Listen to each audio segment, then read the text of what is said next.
Whether you're on your main or learning a new class, these tips are going to help you learn quick so you get stomped less. Let's start at the beginning.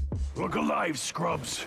Before you hop into a match, you're going to have to create a build. If you've already come up with a build, you may want to look over it again with combos in mind. Combos can be formed in multiple ways, such as knocking people up and using another ability to keep them in the air, or stunning an opponent so you can easily land big damage abilities that have a longer windup time. A simple rule of thumb when it comes to combos is that you're going to want to alternate between your big damage abilities and your CC abilities. So you're going to want to read your abilities and your tripods, piecing them together to set up a build that allows you to do this effectively. But this could be a little bit more complicated than it seems. If you don't already know, there's 3 tiers of CC. Tier 1 is a basic stagger, which stuns your opponent for a small time.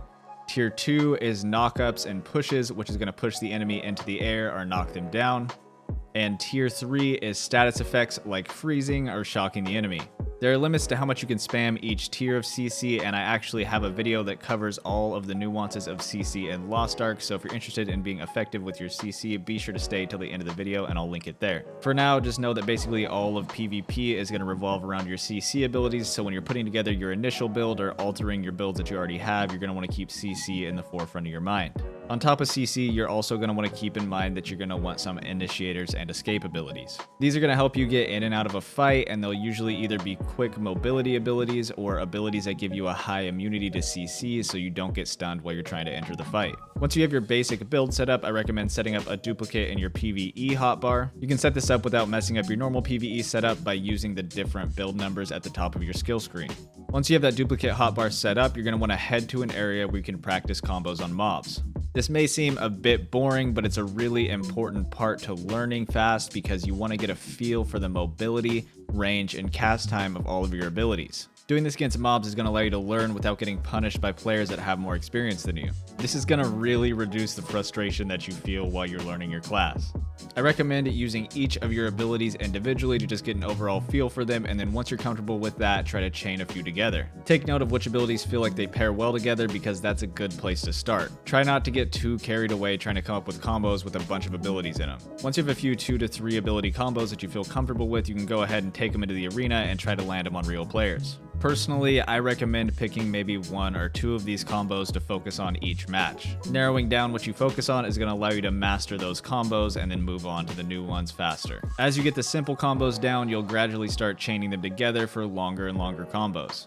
Once you're pretty comfortable with your class, you're going to want to try to be aware of abilities that you're really not using and try to implement them more into your gameplay. If they don't seem to fit with your playstyle, you can always swap them out. A really good way to find new combos is to pay attention to when there's someone playing the same class as you on the opposite team. Sometimes they'll blow you up with combos that you'd never even thought of using, or abilities that you don't even have on your hotbar. If you see your opponent using something and you think it's good enough to add to your own arsenal, you could take it and then use it to your advantage. Similarly, if your opponent is using an ability and it doesn't really seem like it's doing a whole lot, you can take note of it and make sure that you don't use that ability yourself. This doesn't just apply to abilities, but it also applies to tripods. As you learn and get more comfortable on your class, you can always go back and tweak your build to change things out and make you more effective. Once you get the basics of your main class, one of the best ways to learn fast is by actually trying out a new class. You can level a character by hand, or you can use a power pass to get you up to level 50 quickly. One of the big things that I've learned that applies to basically every game, including this one, is that if you feel like you're getting dominated by a specific class, you should try that class because it's likely not as strong as you think that it is. Even if it is really strong, you're still going to be able to learn both its strengths and its weaknesses, so when you're playing against that class, you'll know when to avoid fighting it and when to jump in and blow it up. On top of that, while you're learning a new class, it's likely that you're going to pick up some tricks that apply to every class in the game, so it's just going to make you a better player all around. Like I said earlier, CC is incredibly important no matter what class you're on, so if you want to learn more about that, I cover it extensively in this video here. I hope you guys liked this video. If you did, don't forget to like and subscribe. My name is Marcus, and thanks for watching.